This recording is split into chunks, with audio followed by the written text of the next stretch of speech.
In Statistics 1, Chapter 8, Section 4, we will be doing hypothesis testing related to population standard deviations. So we have the symbol sigma. That's going to be the population standard deviation. It's a measure of how varied our data is. So how far apart are our data values? How spread out are our data values? How different are the data values? And to do it, though, we're going to use sample standard deviation, S. So we're going to try to make a claim or a hypothesis about a population standard deviation using a sample. So let's look at the first one. A simple random sample of pulse rates of 20 women. So right away, let's write our sample size is 20. From a normally distributed population results in a standard deviation of 13.2 beats per minute. So that will be the letter S, and it's equal to 13.2. So again, one of the big challenges in statistics is getting the number attached to the right letter. The normal range of pulse rates of adults is typically given as 60 to 100 beats per minute. If the range rule of thumb is applied to that normal range, the result is a standard deviation of 10 beats per minute. Use the sample results with a 0.10 significance level, so alpha is 0.10, to test the claim that pulse rates of women have a standard deviation equal to 10 beats per minute. So their claim is that the standard deviation, which is sigma for the population, equal to 10. So just like in the first three sections of this chapter, we said, okay, the null hypothesis, H0, always uses an equal sign. So A is out, C is out. So we're down to B or D. Now to decide between these two, they both have an equal sign. The alternative hypothesis, H1, for this one to be true, we would see the words less than or fewer than or some words like that in the problem statement. But if you go back through all these words, all the portions of this paragraph, there are no words less than. So this one's out. So it has to be D. So our hypothesis test is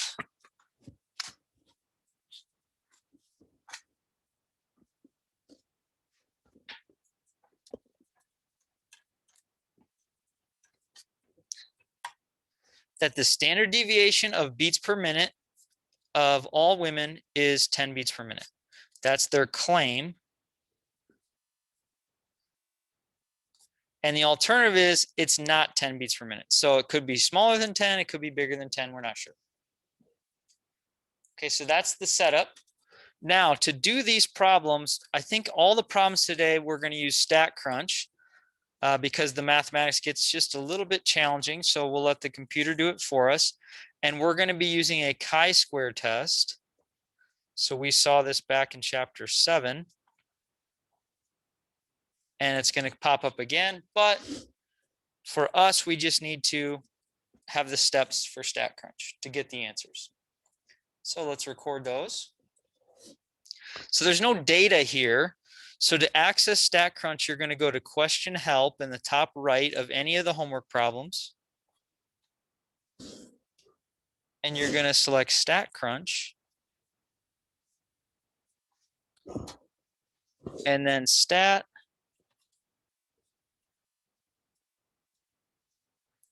And variance stat, stats.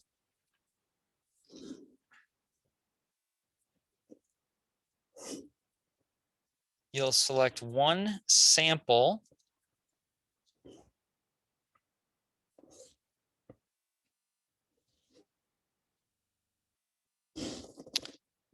With summary.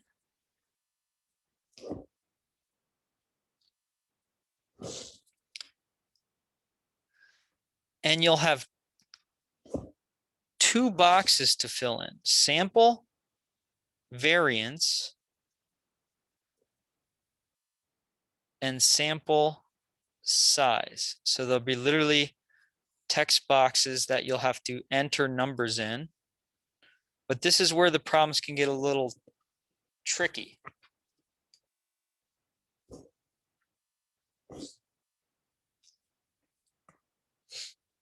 Is that in these problems, in pretty much all these problems, they don't give you sample variance. They give you sample standard deviation S. So we have to know that sample variance is actually S squared. So when they gave us S is 13.2, we don't need that number. What we need is S squared, S to the second power, or 13.2 times 13.2, which is, in this problem, 174.24. So you're actually going to type that in the box, 174.24, for my numbers anyway. Sample size, well, that's N, and they did give us that. So that was 20 in this problem.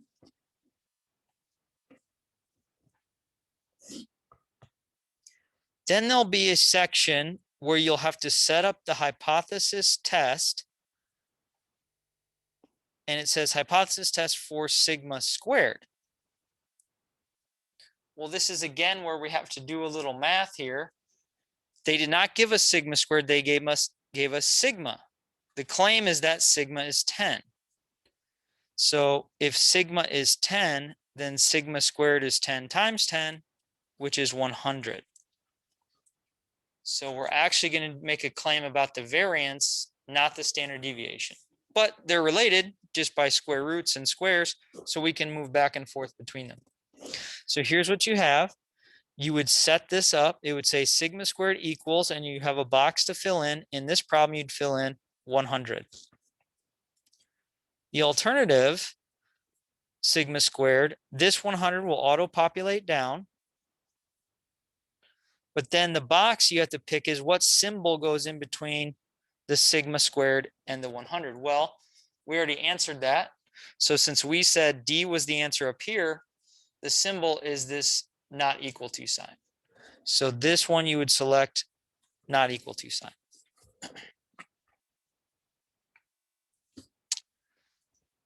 And then you just hit compute. And these are the steps. These are the same steps for like 4 of the problems today. So once we get these once, you'll find these to be pretty simple problems because you just do a few clicks, put in your numbers, and you'll have the answers. So what this one will do is this one will spit out a table, and it'll have more stuff than you need. But what you're looking for is a heading called chi-square. And then you're looking for the headings that says p-value. And for my numbers, the chi-squared was 33.1056, and the p-value was 0.0467. And then the last, well, second to last step is just round properly. So chi-squared is this Greek symbol, looks like an X. So we want 3 decimals, we'll call it 33.106. The p-value to 3 decimals will be 0.047.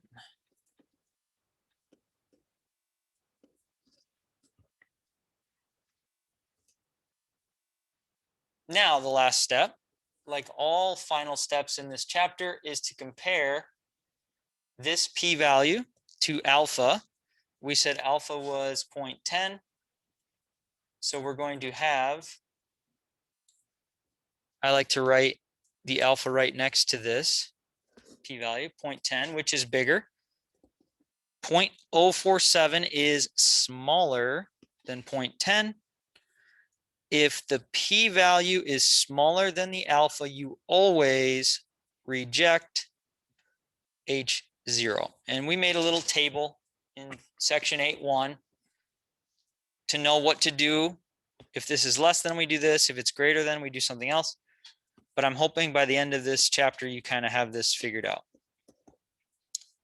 So we are going to reject H0. Now, this is the part where many students try to memorize, and unfortunately you can't. So when we reject H0, we have to go back here and say, where did we write the claim? So is the claim written next to H0, or is it written next to H1, the alternative? We wrote the claim next to H0, but we are rejecting H0, which means we are rejecting the claim. Does that make sense? So if we reject H0 and the claim is H0, we are also rejecting their claim. If we are rejecting the claim, that means there is not sufficient evidence. Okay, and I have to be careful here. There are blank sufficient evidence to warrant rejection of the claim. We want to reject the claim, so there is sufficient evidence to warrant rejection of the claim. And again, the wording is tricky, but the wording is tricky because the sensitivity of these types of tests, you have to be very careful about saying you proved or disproved something. So we're only ever rejecting or failing to reject, and we're only ever saying there's sufficient evidence or there's not sufficient evidence. Okay, 32. Data show that men between the ages of 20 and 29 in a general population have a mean height of 69.3. So this is a population mean. So they're saying mu, the population mean, is 69.3 with a standard deviation of 2.6. So that's sigma 2.6. A baseball analyst wonders whether the standard deviation of heights of Major League Baseball players is less than 2.6. Okay, so notice those words less than, that's going to come into play later. The heights of 20 randomly selected players, so N is again 20, are shown in the table below. So we have 20 heights in inches of these baseball players. So now this one gives us data. So when they give us data, we are not going to know what S is. We have to have the computer find that for us.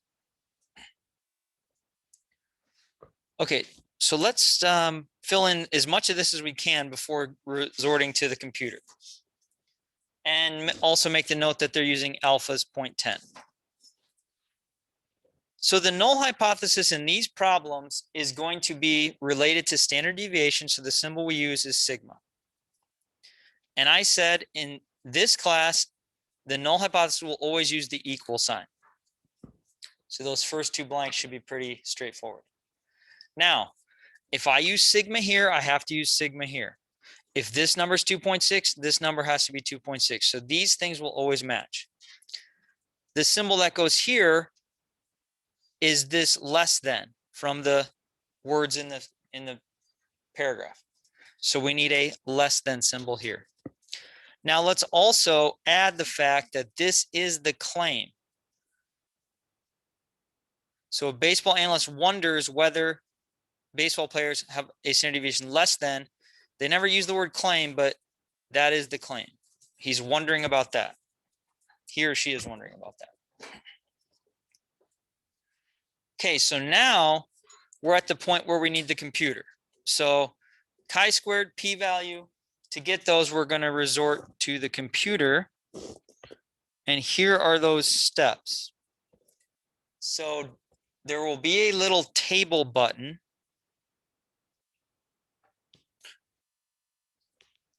There will be a little table button in the problem. You'll click that. Then that will open up this data table. And then next to that data table, there will be this button here, window in window. Click that.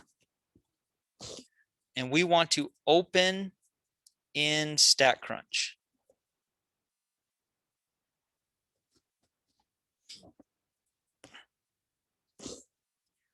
We'll click Stat. we'll select variance stats.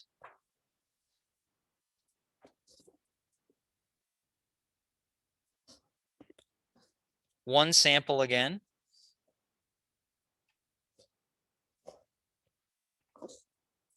This time we're going to say with data. So last time we did with summary because we didn't have any data. Now we have data, this table down here. So we're going to say with data. And then we're going to click variable 1. So all those 20 numbers will be listed in variable 1, the first column. And then we just have to set up our hypothesis test. So hypothesis test.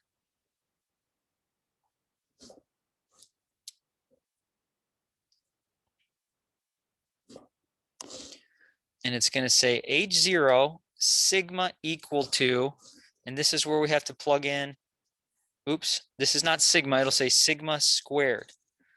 So the hypothesis test is for sigma squared. So they gave us sigma 2.6, but what we actually need is sigma squared, which is 2.6 squared. This is the step that students will forget to do, and then you'll get the problem wrong. So don't forget this part, to square the number they give you. This is 6.76. That's the number we're going to use. So we're going to say in this box, 6.76. Then down here, this will auto-populate. And down here, we just have to pick the right symbol. Well, we said the symbol for the second line was less than. So it would be select less than. And once you have that set up, you'll go to compute.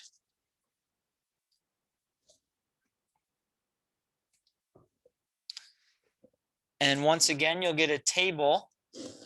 This symbol will be the chi-squared part of the table. So you'll look for those words, chi-square.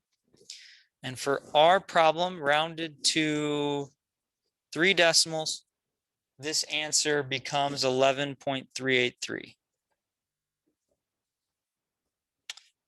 And then the more valuable thing is the p-value that will also come out of the table that is produced from these steps. And it is 0.090.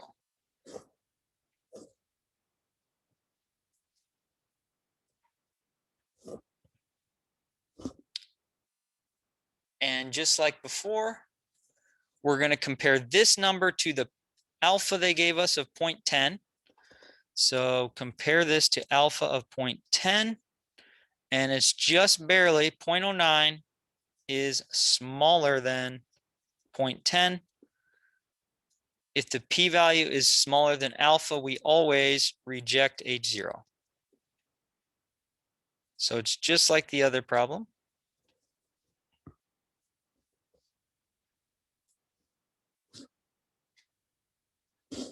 Since the p-value is less than the level of significance, reject the null hypothesis.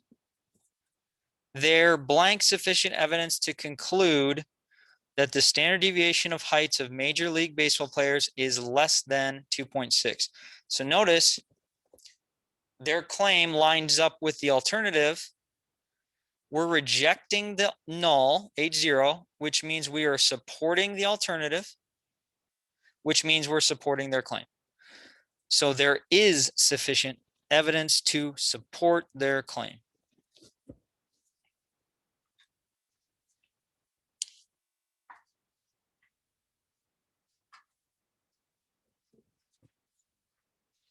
And that's where if you don't write the claim down next to which line it is with, you can get this wrong 50% of the time, because then you're kind of guessing at that point.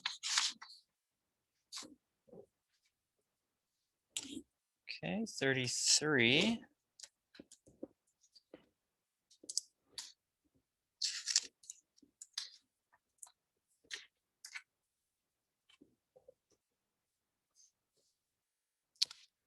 The piston diameter of a certain pump is 0.03 inches. The manager determines that the diameters are normally distributed with a mean of 0.3 inches and a standard deviation of 0.005. After recalibrating the production machine, the manager randomly selects 29 pistons, so N is 29, and determines that the standard deviation is 0.0044. So S from the sample, 0044. Is there significant evidence for the manager to conclude that the standard deviation has decreased? So decrease would be less than at the alpha equals 0.10 level of significance. So be careful in this one. They give you more numbers than you need. So this diameter of these pistons, we actually don't care about that. And we don't care about the mean either. All we care about are standard deviations in these problems. So standard deviation, standard deviation. This one up here, 0.005, that's for the entire population of pistons. So that's sigma 0.005. Then they talk about selecting 29, so that's a sample. And so when they say standard deviation for that group, that's an S. So the null hypothesis is going to be always sigma equal to something. In this problem, we're saying it's equal to 0.005. The alternative is that sigma is either less than, greater than, or not equal to this same number, 0.005. And we said that they're claiming that these have decreased so that this sigma is less than that number. And in fact, this is the claim. They believe that for some reason their piston sizes are shrinking.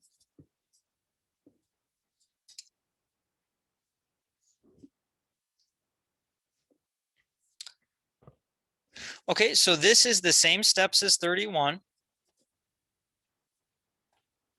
So you have summary information. So you go back and you click those steps in Statcrunch with summary data. You will need S squared and you will need sigma squared. So you have to square these two numbers, put them into here, and you get this hypothesis test right. If you do that, for this problem, the chi-squared value is 21.683, and the p-value is 0.204.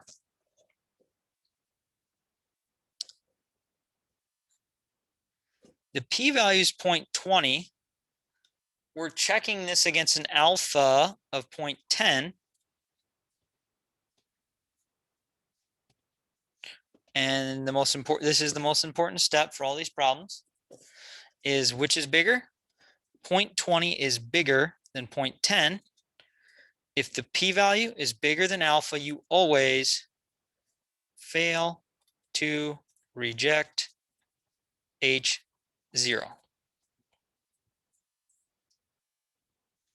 So if we're failing to reject H0, that means we're staying with it. H0 is what we always believe. So that's what we start off by believing. If we're not rejecting it, then we're sticking with it, which means we're not going to support their claim. So let's see, make sure we can get this wording right. Since the p-value is greater than the level of significance, we do not reject the null hypothesis based on the options they give us for wording.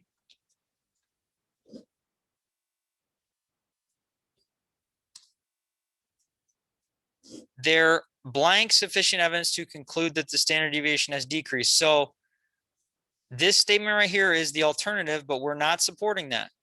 So there is not sufficient evidence to conclude it. We are not going to support the alternative, so there is not sufficient evidence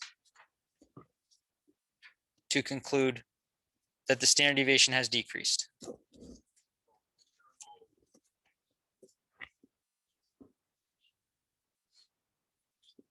So how would I know which symbols go with these two?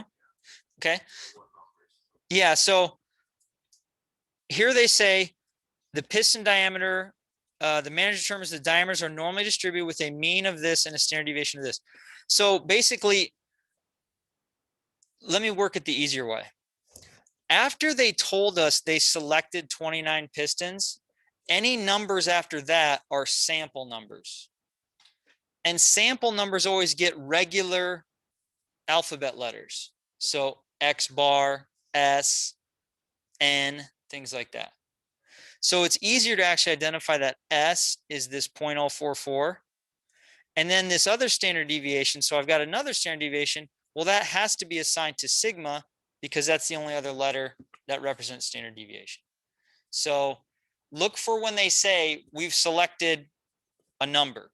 Anything after that is going to be a sample value. Okay. Let's look at 34. And yes, I will agree with you. That can be the hardest part, is deciding what numbers go with what symbols. So let's see if we can do it for 34. Workers at a certain soda drink factory collected data on the volumes and ounces of a simple random sample of 19 cans. So right away, they told us N is 19. So that's how many things they're looking at. Those volumes have a mean of 12.19. So they just took a sample. So this mean has to be a sample mean, which we use the symbol X bar for. And a standard deviation of 0.11. They're still talking about the sample. So that number goes with a sample standard deviation, which is the letter S.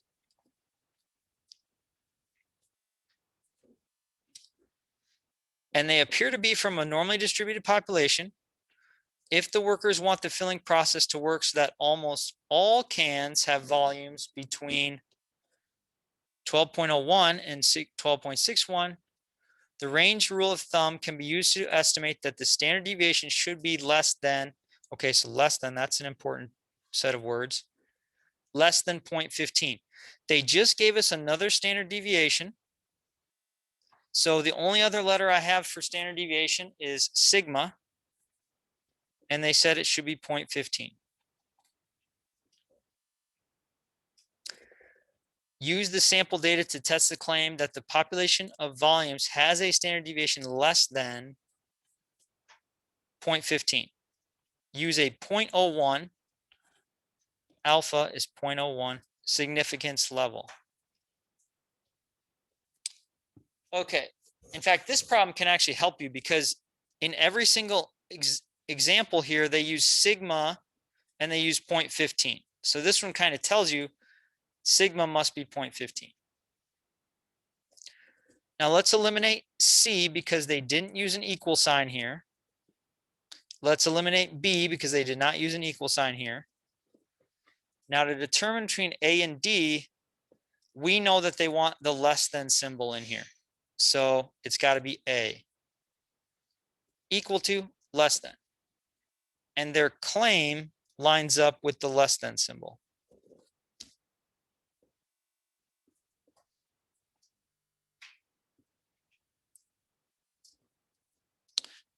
Okay, this is also same as number 23, or excuse me, as 31. So you have to go into Statcrunch, plug in S squared and sigma squared into those steps. So again, don't use these two numbers. You have to get these two things squared.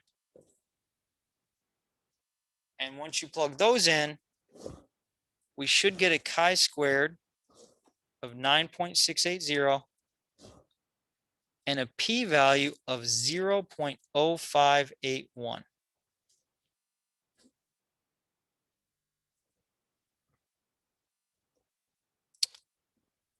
And last step, always compare the p-value to the alpha value. In this problem, they said it was 0.01. Which is bigger?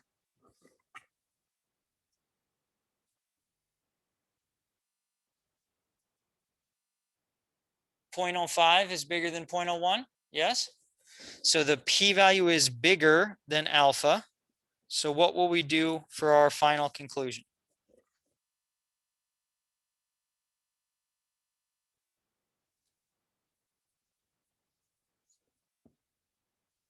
Yeah, very good. So anytime this is bigger than that thing, we do not reject H0. are the words we have as our option. Fail to reject, do not reject, something like that. Because the p-value is greater than. Okay, that should hopefully be the easy part. Which is bigger? P-value bigger, fail to reject.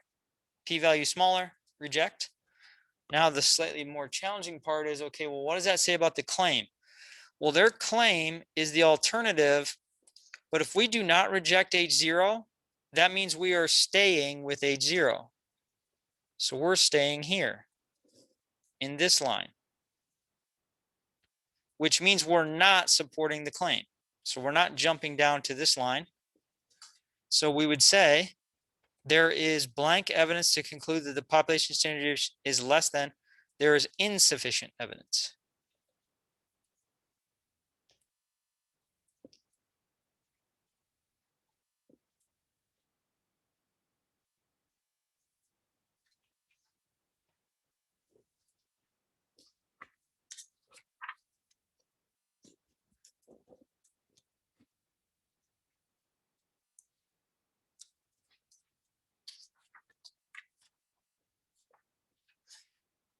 Okay, 35.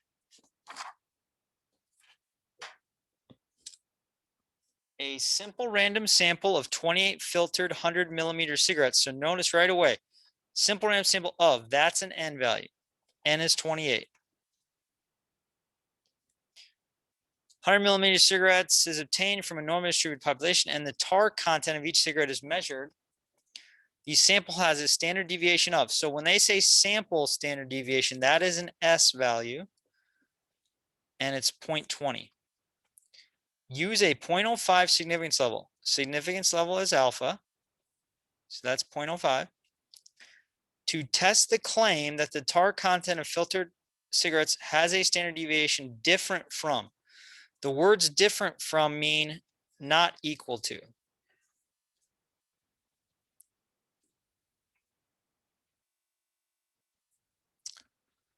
Not different are different from 0.30, which is the standard deviation for unfiltered king size cigarettes. So they gave us another standard deviation number. The only other symbol I have for standard deviation is sigma, so it's 0.30.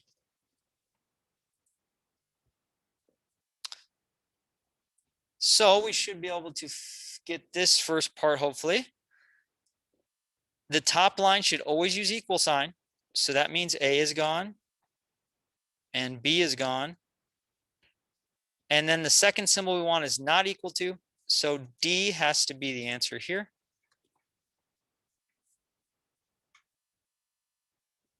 And what was their claim? The claim is that the sigma is different from 0.30. So their claim lines up with the second line.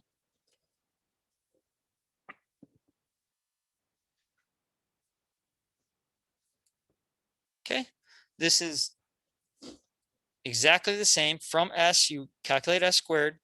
From sigma, you calculate sigma squared.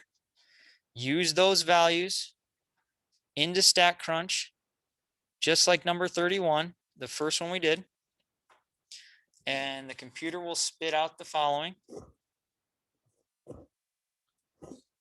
Chi-squared of 12 and a p-value of 0.011. The alpha value was 0.05. This p is smaller than this alpha. When the p is smaller than alpha, we reject the null.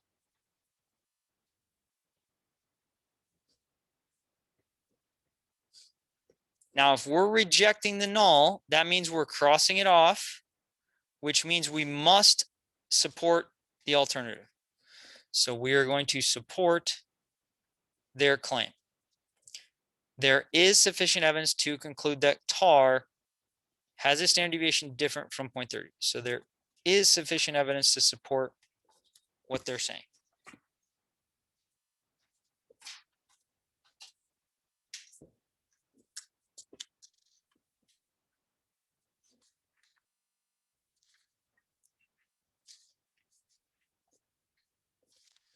example 36. The data table contains waiting times of customers at a bank where customers enter a single waiting line that feeds 3 teller windows. Test the claim that the standard deviation of waiting times is less than 2.1 minutes. So they're giving us a claim. They're saying less than 2.1. So just based on that, we can figure out what answer is correct here. So we need less than symbol. The number should be 2.1 here. They all have 2.1. The first line should use equal sign. So that one's gone. A is gone. D is gone because they should use equal sign for this first thing. And then the second symbol should use less than symbol. So it has to be B. And their claim lines up with the alternative hypothesis.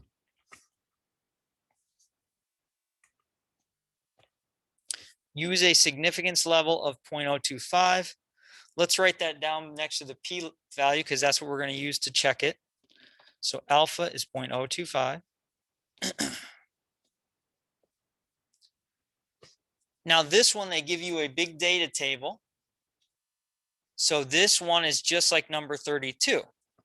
The steps for that to compute all these numbers. So for this one, you'll just use the same steps as number 32.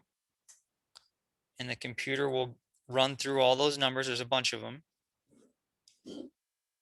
And for this problem, it will give us a chi-squared value of 25.16 and a p-value of 0.000, really small number, which means this is clearly less than that one. If the p-value is less than alpha, we're going to reject the null. So let's see how they state it. There are blank sufficient evidence to conclude that the single line reduced the variation among waiting times. So we're going to reject H0. So we're going to get rid of him, which means we are going to support the claim.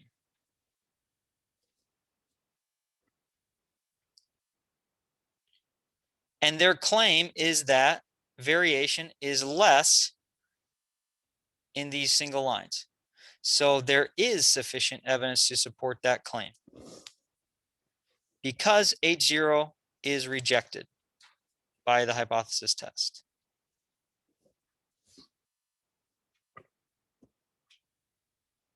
So not only do you have to think very carefully about what does it mean to reject or fail to reject this, but then in problems like this, they switch the order on you. So it just kind of makes it hard to try to memorize all the different possible combinations of support the claim, don't support the claim, sufficient evidence, insufficient evidence, all those sorts of wordings that they can use. So you have to really think about it. Okay, last one that involves number crunching. Suppose a mutual fund qualifies as having moderate risk if the standard deviation of its monthly rate of return is less than 5%. So notice we've got the word less than here, less than symbol. 5%, we're going to convert to a decimal as 0.05. A mutual fund rating agency randomly selects 25 months, so the N is 25. And determines the rate of return for a certain fund.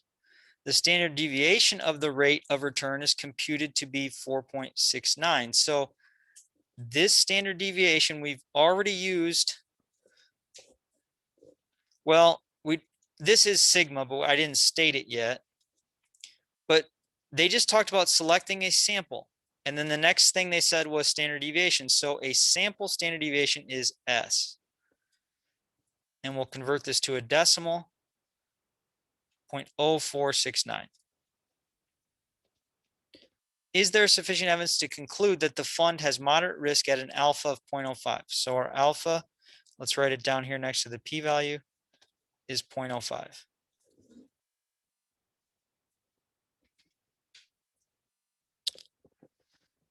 So this number here, the only other number written, has to be sigma. Because in all these problems, I need sigma and I need S. And I need N if I'm not given a data table. So the null is always sigma equal. The number we're using is 0.05. If this is 0.05, this box has to be 0.05.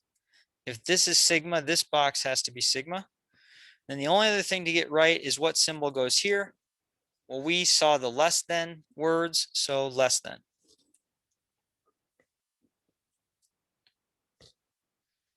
And this is once again, just like number 31. So get S squared, get sigma squared. Plug them into the steps I gave you for number 31. And it will give us the answers. 21.116 and a p-value of 0.368.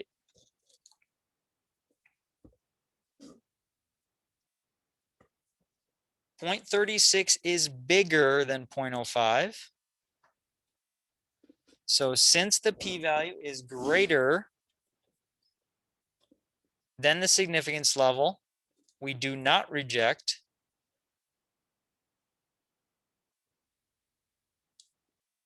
the null hypothesis. We forgot to write what the claim was. So which one was the claim?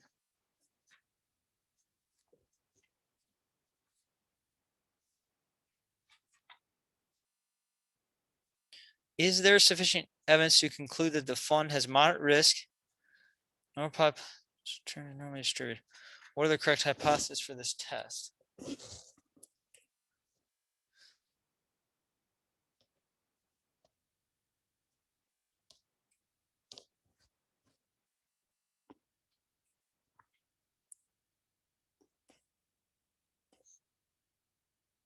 Oh, wait, here we go. Suppose a mutual fund qualifies as having moderate risk if the standard deviation is less than 0.05. Is there evidence to conclude that the fund has moderate risk?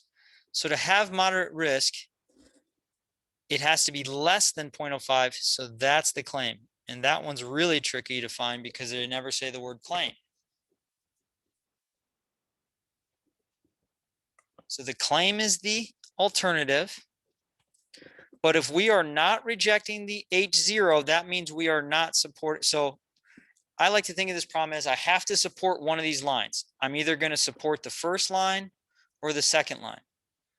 It makes it easy when we cross one off because then I know exactly where I sit. But in this one, we're not rejecting H0, so I'm not crossing it out. But I also always assume that this one's correct. So I'm staying here, which means I'm not supporting their claim. So they're blank sufficient evidence to conclude that the fund has moderate. So this would say that it has moderate risk, but we're not supporting that. So we'd say there is not sufficient evidence. And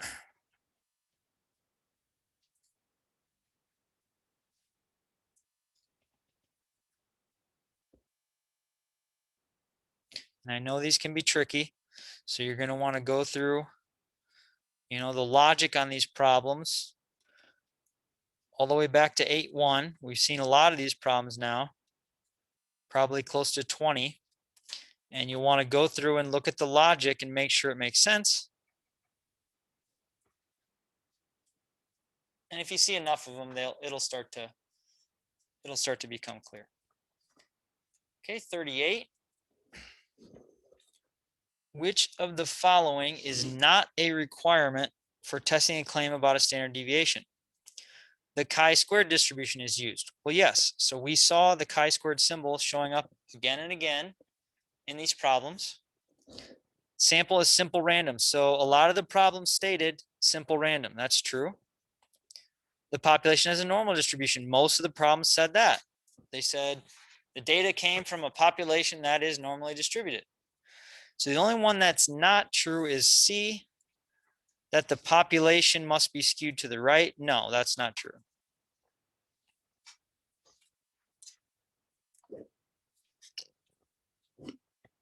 $39. Which of the following is not a property of the chi-square distribution? So this goes back to chapter 7, but it doesn't hurt to review it. Chi-square's distribution starts at 0, and it is a skewed right distribution. But then as your sample size gets bigger, this becomes less and less skewed until it eventually becomes like a symmetric normal curve. So it starts, n is 5, it's skewed very much to the right. N is 20, it's less skewed. N is 100 or bigger, it starts to look very much like a normal curve, a bell curve. So let's see what we know about it. The mean of the chi-square distribution is 0. Well, that's not true. The mean is at the center of this hump, but this thing starts at 0. So there's no way that these will be centered on this 0. So this one is false. The chi-square distribution is different for each number of degrees of freedom. Yep, it changes shape, so that's true. The chi-square distribution is not symmetric. So it's a skewed distribution, which means it's not symmetric. The values of chi-square can be 0 or positive, but they cannot be negative. So that's true. And if you look at all the chi-square numbers we had today, we had numbers like 9 and 13 and 21. So they get bigger and bigger. So A has to be the one that doesn't fit. Okay, last question. Which of the following is not true when testing a claim about a standard deviation or variance? The condition of normally distributed population is a much stricter requirement for the chi-squared test than for the t-test. This is true. The table for finding p-values does not usually give exact p-values, as it only includes select values of alpha and select numbers of degrees of freedom. So that's true. That's from the chi-squared table I handed out a few classes ago. The chi-squared test is not robust against departure from that. A and D say the same thing. So the only one that's not true is B. The p-value method and the classical method are not equivalent to the confidence interval method in that they may yield different results. These are equivalent. So the word not there is wrong. And that will conclude section 8.4.